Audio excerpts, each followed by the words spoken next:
12월 26일 목요일 아카베 시간이 돌아왔습니다. 오늘은 시편 114편 1절에서 8절까지의 말씀을 통해 하나님 앞에서 떨지어다 라는 제목으로 함께 말씀을 나누겠습니다.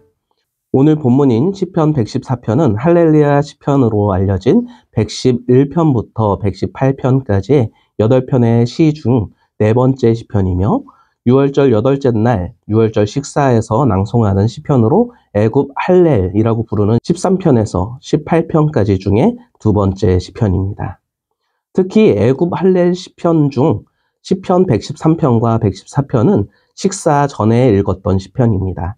그런데 114편은 조금 특별한 점이 있습니다.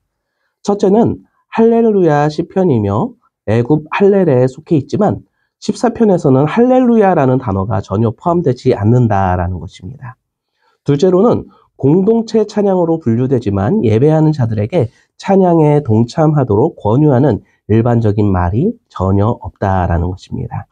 앞에 13편 1절에서는 할렐루야 여호와의 종들아 찬양하라 여호와의 이름을 찬양하라 라고 시작하고 있어 할렐루야라는 단어와 권유하는 말을 모두 쓰고 있는 반면 114편 1절은 이렇게 시작하고 있습니다. 이스라엘이 애굽에서 나오며 야곱의 집안이 언어가 다른 민족에게서 나올 때에 114편은 앞서 말한 바와 같이 할렐루야라는 단어도 사용하지 않고 또한 권유하는 말도 없이 이스라엘이 애굽에서 나올 때라는 내러티브로 시작하고 있습니다. 그럼 시편 114편은 무엇에 대해서 찬양하고 있는 것일까요? 시편 114편은 하나님의 애굽에 대한 승리, 광야에서의 공급, 그리고 약속의 땅에 들어가게 하신 것을 찬양하고 있습니다. 시편 114편은 2절씩 4개의 연으로 구분되어 있습니다. 먼저 첫 번째 연인 1절과 2절을 읽어보겠습니다. 이스라엘이 애굽에서 나오며 야곱의 집안이 언어가 다른 민족에게서 나올 때에 유다는 여호와의 성소가 되고 이스라엘은 그의 영토가 되었도다. 1절과 2절에서는 병렬적인 표현이 계속 나열되고 있습니다.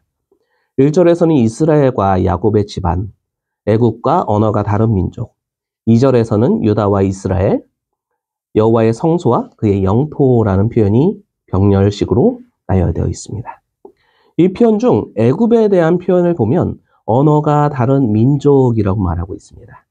이는 이스라엘 사람들이 이해할 수 없는 언어를 사용했기 때문에 마치 말을 더듬는 언어처럼 보였기 때문입니다. 결국 이스라엘 사람들에게 있어 애굽 사람은 이해할 수도 없는 존재이며 그들과 섞일 수 없는 존재였습니다. 마치 우리가 이 땅을 살아가지만 우리는 하나님 나라의 백성으로 이 세상의 사람들과는 다른 거룩한 삶을 살아야 함과 같습니다.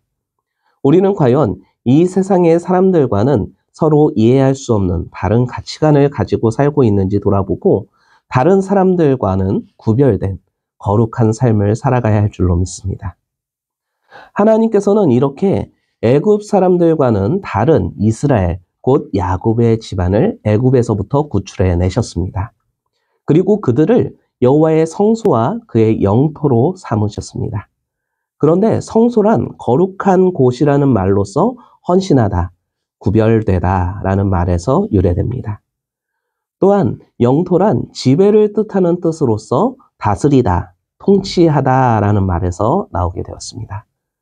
곧 하나님은 이스라엘 백성들의 삶에서 백성 가운데 계신 거룩하신 분과 백성을 다스리시는 분으로 임재하심을 의미합니다. 이제 두 번째 연인 3절과 4절을 읽어보겠습니다. 바다를 보고 도망하며 요단은 물러갔으니 산들은 순양들같이 뛰놀며 작은 산들은 어린 양들같이 뛰어도다. 3절과 4절에서는 시편 114편의 주요 주제를 소개하고 있습니다. 1절에서 말하고 있는 이스라엘이 애굽에서 나올 때에 바다가 보고 도망하며 요단은 물러갔고 산들은 순양들같이 뛰놀며 작은 산들은 어린 양들같이 뛰었다라는 것입니다. 3절에 바다가 도망하였다라는 것은 이스라엘 백성들이 애굽에서 탈출할 수 있도록 하나님께서 갈라놓으신 홍해를 뜻하고요. 요단이 물러갔다라는 것은 이스라엘 백성이 약속의 땅으로 들어갈 수 있도록 하나님께서 요단강을 멈추게 하신 일을 뜻합니다. 곧 이스라엘 백성들의 삶에서 가장 중요한 시기인 출애굽과 광야 방황의 시작과 끝을 한 구절에 담아내어 전체 역사적인 내러티브를 요약하고 있습니다. 또한 산과 작은 산도 이스라엘의 하나님께 경외함을 나타내고 있습니다. 산은 하나님께서 이스라엘 백성들을 만나 언약의 약속을 확인하신 장소인 신의 산으로 이해할 수 있습니다. 그리고 작은 산은 이스라엘 백성들이 가나안 땅에 처음 정착지를 마련한 지형인 시리아와 팔레스타인 지역의 중앙 언덕지대로 이해할 수 있습니다.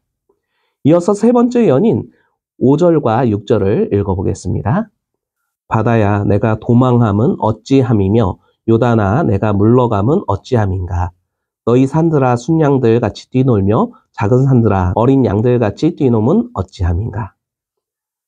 5절과 6절은 3절과 4절의 내용을 반복합니다. 그러나 이번에는 질문 형식으로 되어 있는 것을 볼 수 있습니다. 시편 기자는 바다와 요단 그리고 산과 작은 산들에게 그 행동을 설명해 달라고 요청하고 있습니다. 그 이유는 1절부터 4절에서 보면 하나님의 이름이 한 번도 언급되지 않고 있는 것을 볼 수가 있습니다. 시편 기자는 바다와 요단 그리고 산과 작은 산들에게 그들이 도망하고 물러가며 뛰노는 것이 무엇 때문인지 물으며 하나님의 이름을 그들에게 요청하고 있는 것입니다. 그리고 그 질문에 대한 답변이 네 번째 연에 나타납니다. 7절과 8절 말씀을 함께 읽어보겠습니다. 땅이여 너는 주 앞 곧 야곱의 하나님 앞에서 떨지어다. 그가 반석을 쳐서 못물이 되게 하시며 차돌로 샘물이 되게 하셨도다. 앞서 7절과 8절이 5절과 6절에서 한 질문에 대한 답이라고 말씀드렸지만 바다와 요단, 산과 작은 산들이 대답하는 것이 아닙니다. 시편 기자는 이미 이 질문에 대한 답을 알고 있기 때문에 그는 바다와 요단, 산과 작은 산들의 대답을 기다리지 않고 야곱의 하나님 앞에서 땅을 떨게 하라라고 명령하고 있습니다. 여기서 떨다로 번역된 훌은 몸부림치다, 빙빙 돌다, 춤추다, 임산부처럼 진통을 하다, 떨다 등의 뜻을 가지고 있습니다. 하나님 앞에서 바다가 갈라지고 요단은 멈추었으며 시내산은 흔들렸습니다. 이처럼 놀라운 일을 행하시는 하나님이시기에 그 앞에서 땅이 떨 수밖에 없음을 말하고 있습니다. 여기서 떤다는 것은 결국 하나님을 경외함을 의미합니다. 하나님의 놀라우신 일 앞에서 하나님을 두려워하며 경외해야 함을 말합니다. 여기서 시편 기자는 자기 백성들을 위한 하나님의 능력과 공급을 또 한 번 말해주고 있습니다. 바로 바위가 물 웅덩이로 변하고 부싯돌이 샘물이 되었다는 사실을 말하고 있습니다. 광야에서 이스라엘 백성들은 목마름에 부르짖었고 하나님께서는 이스라엘 백성들에게 마실 물을 계속해서 공급해 주셨습니다. 이는 이스라엘 하나님이 온 땅을 다스리시며 자신의 백성들에게 공급해 주시는 분이심을 나타내고 있습니다.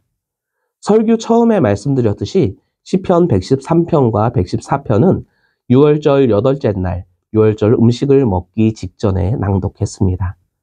시편 113편은 여호와 우리 하나님과 같으니 높은 곳에 앉으시니 스스로 낮추사 천지를 살피시는 이가 누구이신지를 묻고 있습니다. 그리고 시편 114편은 바다야 내가 도망함은 어찌함이며 요단아 내가 물러감은 어찌함인가. 너희 산들아 순양들 같이 뛰놀며 작은 산들아 너희 양들 같이 뛰노면 어찌함인가 라고 묻고 있습니다. 이 질문들은 6월절 축제의 중요한 전통이었습니다. 전통적으로 6월절 식탁에 앉은 어린이들은 다음과 같은 질문을 했습니다. 왜 이 밤은 다른 모든 밤과 다른가요? 다른 모든 밤에는 누룩이 들어간 빵이나 마차를 먹는데 왜 이 밤에는 마차만 먹나요? 다른 모든 밤에는 허브를 찍어 먹지 않지만 이 밤에는 2번 찍는 이유는 무엇인가요? 그리고 다른 모든 밤에는 평범한 방식으로 식사를 하는데 왜 오늘 밤에는 특별한 의식으로 식사를 하는 것인가요? 이 질문들에 대한 밤으로 출애굽 이야기가 반복됩니다. 그리고 6월절 축제에 참여하는 모든 사람은 하나님의 강력하신 인도로 인해 노예에서 자유로 나아가게 된 이스라엘 민족 공동체의 일원이 되는 것입니다. 그래서 하나님의 백성으로서 하나님을 두려워하며 경외함으로 거룩한 삶을 살게 되는 것입니다. 우리는 이스라엘 백성들을 애굽의 노예에서부터 구출해내신, 그리고 그들을 놀라우신 능력으로 약속의 땅인 가나안 땅까지 인도하셨음을 믿으십니까? 그리고 그 하나님이 바로 나의 하나님 되심을 믿으십니까? 그렇다면 하나님 앞에서 떠는 하나님의 백성들이 되시길 소망합니다. 앞서 말씀드렸듯이 떨다라는 뜻에는 여러 의미가 있습니다. 가장 먼저는 놀라운 일을 행하시는 하나님 앞에서 두려워하시길 소망합니다.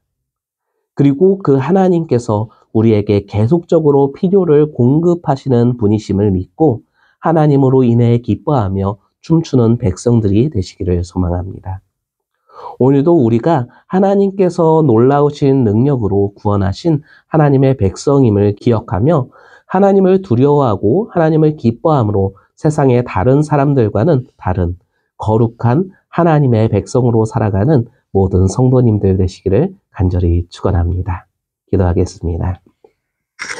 크신 사랑과 능력으로 우리를 구원하시고 우리의 필요를 계속하여 채워주시는 하나님 아버지 감사합니다. 이스라엘 백성들을 하나님의 놀라우신 능력으로 출애굽시키시고 광야에서 돌보시며 약속의 땅까지 인도하신 능력의 하나님이 곧 우리의 하나님 되심을 믿고 간구합니다.